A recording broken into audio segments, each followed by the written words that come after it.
Épître aux Hébreux, chapitre 3. C'est pourquoi, frères saints, qui avez part à la vocation céleste, considérez l'apôtre et le souverain sacrificateur de la foi que nous professons, Jésus, qui a été fidèle à celui qui l'a établi, comme le fut Moïse dans toute sa maison. Car il a été jugé digne d'une gloire d'autant supérieure à celle de Moïse, que celui qui a construit une maison a plus d'honneur que la maison même. Chaque maison est construite par quelqu'un, mais celui qui a construit toute chose, c'est Dieu. Pour Moïse, il a été fidèle dans toute la maison de Dieu comme serviteur, pour rendre témoignage de ce qui devait être annoncé. Mais Christ l'est comme fils sur sa maison, et sa maison, c'est nous, pourvu que nous retenions jusqu'à la fin la ferme confiance et l'espérance dont nous nous glorifions.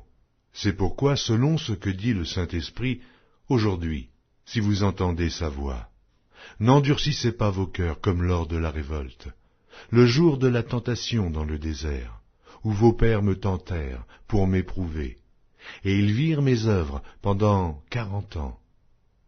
Aussi je fus irrité contre cette génération, et je dis, ils ont toujours un cœur qui s'égare, ils n'ont pas connu mes voies. Je jurai donc dans ma colère, ils n'entreront pas dans mon repos. Prenez garde, frères, que quelqu'un de vous n'ait un cœur mauvais et incrédule, au point de se détourner du Dieu vivant.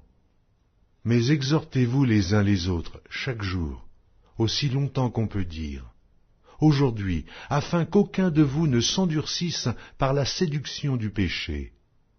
Car nous sommes devenus participants de Christ, pourvu que nous retenions fermement, jusqu'à la fin, l'assurance que nous avions au commencement. Pendant qu'il est dit, aujourd'hui, si vous entendez sa voix, n'endurcissez pas vos cœurs, comme lors de la révolte. Qui furent en effet ceux qui se révoltèrent après l'avoir entendu, sinon tous ceux qui étaient sortis d'Égypte sous la conduite de Moïse. Et contre qui Dieu fut-il irrité pendant 40 ans, sinon contre ceux qui péchaient et dont les cadavres tombèrent dans le désert? Et à qui jura-t-il qu'il n'entrerait pas dans son repos, sinon à ceux qui avaient désobéi? Aussi voyons-nous qu'ils ne purent y entrer à cause de leur incrédulité.